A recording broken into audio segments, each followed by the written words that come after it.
नमस्कार, मैं श्वेता। बिहार न्यूज में आपका स्वागत है। खबरों की ओर बढ़ने से पहले एक नजर डालते हैं आज की सुर्खियों पर।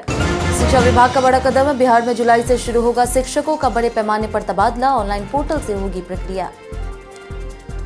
बिहार की पंचायतों में बड़ा बदलाव। एआई तकनीक से होगी निगरानी। विकास कार्यों में बढ़ेगी पारदर्शिता और जवाबदेही। बिहार में लाखों वाहन मालिकों पर बड़ा एक्शन। ई चालान न भरने पर आरसी होगी ब्लैकलिस्ट। कई गाड़ियां हो सकती। बिहार में जमीन विवादों के समाधान के लिए बड़ा कदम। 101 अनुमंडलों में बढ़ाई गई डीसीएलआर की संख्या। 139 पद किए जाएंगे तैनात। सुनील गावस्कर ने सूर्यवंशी के डेब्यू का किया समर्थन। कहा इंग्लैंड टी20 सीरीज में मिलना चाहिए मौका। बन सकते हैं सरप्राइज पैकेज। चलिए एक नजर डालते हैं शाम तक की बड़ी खबरों की ओर विस्तार से। बिहार में जुलाई से शिक्षकों के तबादले की प्रक्रिया होगी शुरू। बिहार के सरकारी स्कूल शिक्षकों के तबादले का रास्ता अब साफ हो गया। शिक्षा विभाग ने 5.88 लाख शिक्षकों के रैशनलाइजेशन की प्रक्रिया पूरी कर ली है, जिसके तहत राज्य के 76,000 स्कूलों में शिक्षकों के पद और उपलब्धता का पूरा विवरण तैयार किया गया। इससे यह स्पष्ट हो गया है कि किस स्कूल में कितने शिक्षकों की जरूरत है और कहां अतिरिक्त शिक्षक मौजूद हैं। शिक्षा विभाग जुलाई में बड़े पैमाने पर तबादला प्रक्रिया शुरू करने की तैयारी में है। इसी सप्ताह ट्रांसफर पोर्टल सक्रिय होने की संभावना है, जहां शिक्षक ऑनलाइन आवेदन कर सकेंगे। आवेदन के बाद 2 सप्ताह के भीतर स्थानांतरण प्रक्रिया पूरी करने का लक्ष्य रखा गया है। बिहार के पंचायतों में बड़ा बदलाव। एआई तकनीक से होगी निगरानी। बिहार के पंचायती राज मंत्री दीपक प्रकाश ने कहा कि पंचायतों को केवल प्रशासनिक इकाई नहीं बल्कि विकास, पारदर्शिता, सेवा वितरण और जन भागीदारी का मजबूत केंद्र बनाना जरूरी है। उन्होंने राष्ट्रीय ग्रामीण विकास सम्मेलन और एआई आधारित ऑडिट पोर्टल को ग्रामीण विकास के लिए महत्वपूर्ण कदम बताया। मंत्री ने कहा कि पंचायत विकास दिवस की शुरुआत पंचायतों को अधिक सक्रिय और जवाबदेह बनाने के उद्देश्य से की गई है। सरकार आधुनिक टेक्निक और पारदर्शी व्यवस्था के जरिए गाँव के विकास को मजबूत करना चाहती है। पंचायत स्तर पर योजनाओं की निगरानी, संशोधन के बेहतर उपयोग और लोगों की भागीदारी बढ़ाने पर जोर दिया जा रहा है। साथ ही ई ग्राम कचहरी, आरटीपीएस सेवाओं और सोलर स्ट्रीट लाइट निगरानी व्यवस्था को भी मजबूत किया जा रहा है। बिहार में लाखों वाहन मालिकों पर परिवहन विभाग का बड़ा एक्शन। बिहार में ट्रैफिक नियमों का उल्लंघन करने और ई चालान जमा नहीं करने वाले वाहन चालकों पर परिवहन विभाग ने सख्ती शुरू कर दी है। राज्य भर में 2 लाख से अधिक ई चालान लंबित है, जिसके चलते वाहन मालिकों की आरसी यानी कि रजिस्ट्रेशन सर्टिफिकेट ब्लैकलिस्ट की जा रही। पटना में अब तक 35,000 वाहनों की आरसी ब्लैकलिस्ट हो चुकी है और करीब 1 लाख अन्य वाहनों की सूची तैयार की जा रही। विभाग ने यह सूची ट्रैफिक पुलिस को सौंप दी है ताकि ऐसे वाहनों के खिलाफ अभियान चलाया जा सके। ब्लैकलिस्टेड वाहन सड़क पर पकड़े जाने पर तुरंत जब्त किए जाएंगे। सबसे ज्यादा मामले हेलमेट नहीं पहनने, ओवर स्पीडिंग, गलत दिशा में चलने और रेड सिग्नल तोड़ने से जुड़े हैं। बिहार में जमीन मामलों के समाधान के लिए बढ़ाए गए डीसीएलआर। बिहार में जमीन विवादों के निपटारे को तेज करने के लिए राजस्व और भूमि सुधार विभाग ने बड़ा फैसला किया है। राज्य के 101 अनुमंडलों में अब कुल 139 डीसीएलआर तैनात किए जाएंगे, जबकि सभी 38 जिला मुख्यालय वाले सदर अनुमंडलों में 2-2 डीसीएलआर की पोस्टिंग होगी। इसके लिए 38 नए पदों को मंजूरी दी गई है। इस कदम से दाखिल खारिज, जमीन की मापी, परिमार्जन और भूमि विवादों के मामलों का तेजी से समाधान होगा। वर्तमान में लंबित मामलों के कारण लोगों को परेशानी हो रही थी। अब सुनवाई प्रक्रिया तेज होने से जमीन विवाद कम होंगी और कानून व्यवस्था पर भी सकारात्मक असर पड़ने की उम्मीद है। लोग अंचलाधिकारी के फैसले के खिलाफ डीसीएलआर कोर्ट में अपील भी कर सकेंगे। बिजली कर्मचारियों के लिए एसओपी पालन हुआ अनिवार्य। राष्ट्रीय विद्युत सुरक्षा सप्ताह के अवसर पर Bihar state power holding company limited ने विद्युत सुरक्षा जागरूकता कार्यक्रम आयोजित किया। इस दौरान सीएमडी अजय यादव ने इंजीनियरों, टेक्नीशियनों और लाइनमैन को मानक संचालन प्रक्रिया का सख्ती से पालन करने पर जोर दिया। उन्होंने कहा कि बिहार में करीब 2 करोड़ 20 लाख बिजली उपभोक्ता है और राज्य की पीक बिजली मांग 9,000 मेगावाट पार कर चुकी है।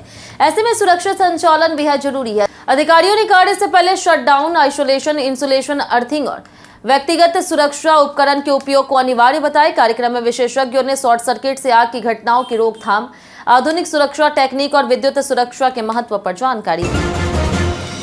बिहार में 200 अंकों की परीक्षा से होगी प्रोफेसर नियुक्ति।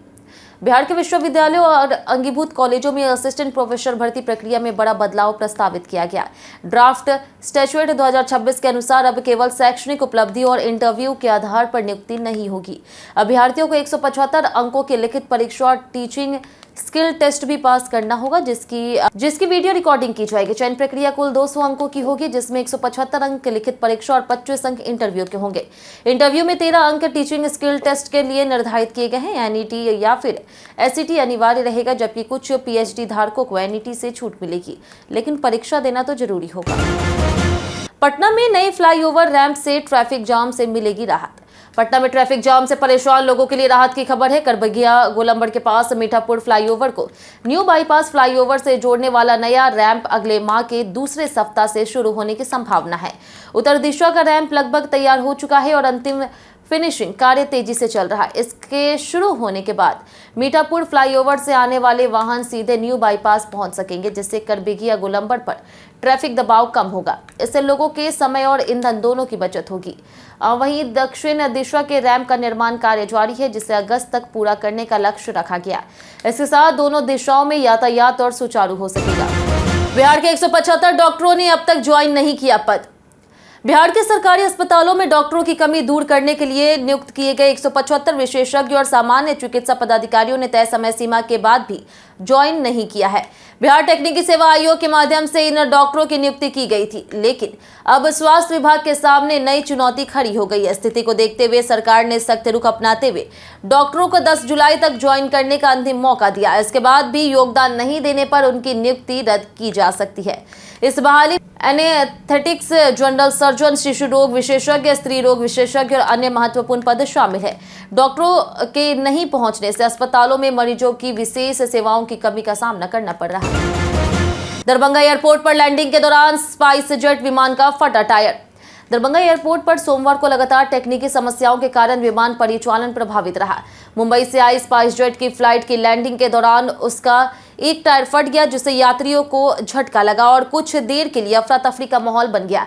हालांकि पायलट की सूझबूझ से विमान को सुरक्षित रोक लिया गया और सभी यात्री सुरक्षित बाहर निकाल लिए गए। वहीं मुंबई से लाई आकाशा एयर की फ्लाइट में तकनीकी खराबी मिलने के बाद उसे एप्रन पर रोक दिया गया।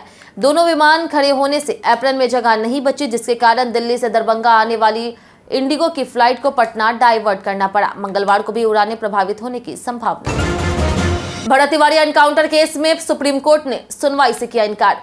भरत भूषण तिवारी एनकाउंटर मामले में सुप्रीम कोर्ट ने याचिकाकर्ता को पहले हाई कोर्ट जाने की सलाह दी और मामले में सुनवाई करने से इनकार भी कर दिया। यह याचिका भोजपुर जिले के शाहपुर थाना क्षेत्र के बिलौटी गांव के निवासी भरत तिवारी के कथित फर्जी एनकाउंटर को लेकर के दायर की गई, जिससे अधिवक्ता विशाल तिवारी ने दाखिल किया था। याचिका में मांग की गई थी कि पूरे मामले की जांच सीबीआई से कराई जाए और एनकाउंटर में शामिल पुलिसकर्मियों के खिलाफ एफआईआर दर्ज हो। साथ ही सुप्रीम कोर्ट की निगरानी में रिटायर्ड जज की अध्यक्षता वाली स्वतंत्र जांच समिति बनाने की अपील भी की गई थी। अदालत ने फिलहाल हस्तक्षेप से इनकार कर दिया। पटना कोचिंग फायरिंग केस में 3 जुलाई को होगी अगली सुनवाई। पटना के कदमकुआं थाना क्षेत्र में कोचिंग सेंटर के पास हुई फायरिंग मामले में खान सर की गिरफ्तारी पर फिलहाल रोक जारी है। पटना सिविल कोर्ट में उनकी अग्रिम जमानत याचिका पर सुनवाई 3 जुलाई को होगी। अदालत ने पहले ही गिरफ्तारी पर रोक लगा रखी है। इसी मामले में फैजल खान यानी कि खान सर की याचिकाएं भी सुनी जाएगी। आरोप है कि कोचिंग के सुरक्षा कर्मियों के पास अवैध हथियार थी और दहशत फैलाने के लिए फायरिंग की गई। बचाव पक्ष ने कहा कि हथियार लाइसेंसी थे। घटना कोचिंग विवाद और पथराव के बाद हुई, जहां 1 घंटे बाद फायरिंग हुई थी। पुलिस पूरे मामले की जांच कर रही। पेपर लीक मामले में मास्टरमाइंड की पत्नी गिरफ्तार। महाराष्ट्र ईटी पेपर लीक मामले में थाने पुलिस ने बड़ी कार्रवाई करते हुए पटना से आरोपी विजेंद्र कुमार गुप्ता की पत्नी सुमन कुमारी को गिरफ्तार किया। जांच में इस पूरे नेटवर्क का बिहार कनेक्शन सामने आया और समस्तीपुर निवासी विजेंद्र कुमार गुप्ता को कथित मास्टरमाइंड बताया गया, जो फिलहाल फरार है। पुलिस उसकी तलाश में बिहार, दिल्ली, यूपी और हरियाणा में छापेमारी कर रही। भिवंडी पुलिस से पहले ही 3 आरोपियों को गिरफ्तार कर चुकी है। आरोप है कि विजेंद्र 25 साल से पेपर लीक गिरोह से जुड़ा है और 2011 के मामले में भी नामजद है। पेपर लीक के बाद टीईटी 2026 परीक्षा स्थगित कर दी गई है। पटना में ट्रक से 4800 लीटर विदेशी शराब हुई बरामद। पटना के अगमकुआं थाना क्षेत्र में NRL पेट्रोल पंप के पास मद्य निषेध विभाग ने कड़ी कार्रवाई करते हुए एक ट्रक से भारी मात्रा में विदेशी शराब बरामद की। विभाग को संदिग्ध ट्रक की सूचना मिलने पर निरीक्षक अजीत कुमार के नेतृत्व में छापेमारी की गई। ट्रक चालक मौके से फरार हो गया। जांच में पाया गया कि ट्रक के चारों ओर बिहार सरकार के अस्पतालों में सप्लाई होने वाली दवाइयां और नॉट फॉर सेल का लेबल लगा था। दवाइयों के बीच खाली जगह में छिपाकर पंजाब निर्मित 400 कार्टून विदेशी शराब बरामद की गई। जब्त शराब की मात्रा करीब 4800 लीटर बताई गई है। मामले की जांच जारी है और चालक की तलाश भी जारी है।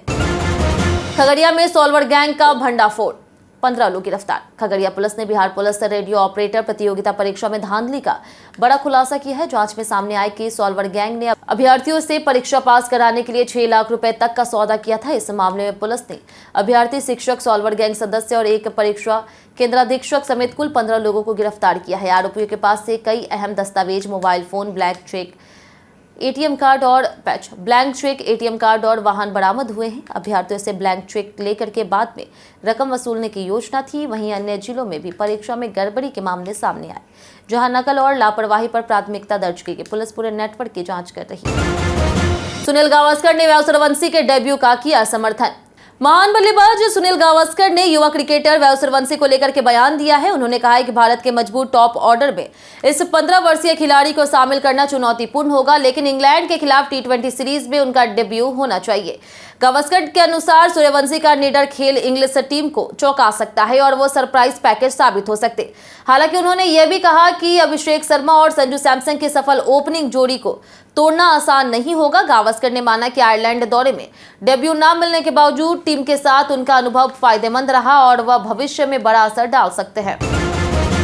बीते दिन हमारे द्वारा पूछे गए सवाल का जवाब आप लोगों में से बहुत लोगों ने हमारे कमेंट बॉक्स सेक्शन में लिख कर दिया। जिन्होंने हमारे द्वारा पूछे गए सवाल का जवाब दिया उनके नाम में रवि मोहन वर्मा, राजकिशोर महतो, रंजीत मिश्रा, जितेंद्र ठाकुर, सुधांशु कुमार, राकेश मिश्रा, गीता देवी, बाबूलाल मरांडी, सुजीता कुमारी, अनवर करीम खान, गोपाल कुमार, रविंद्र कुमार, नौशाद राजा, कामेश्वर सिंह, नगेंद्र कुमार, दीपक कुमार, अर्जुन राम, आमिर सोहेल, बाबूलाल मरांडी, हरेंद्र सिंह, आलोक प्रियदर्शी, कौशलेंद्र कुमार, विंदा शर्मा और प्रेम कुमार पटेल। इसी के साथ बढ़ते आज का सवाल की। आज का सवाल है, क्या आपको लगता है कि बिहार का भविष्य उज्जवल है? आप अपना जवाब हमें हमारे कमेंट सेक्शन में लिखकर जरूर बताएं। आज के लिए इतना ही। बिहार की तमाम खबरों के साथ बने रहने के लिए देखते रहे बिहारी न्यूज और साथ ही यूट्यूब चैनल पर देखें, चैनल को सब्सक्राइब कर दें और अगर आप फेसबुक पेज पर देख रहे हैं तो लाइक और फॉलो जरूर करें।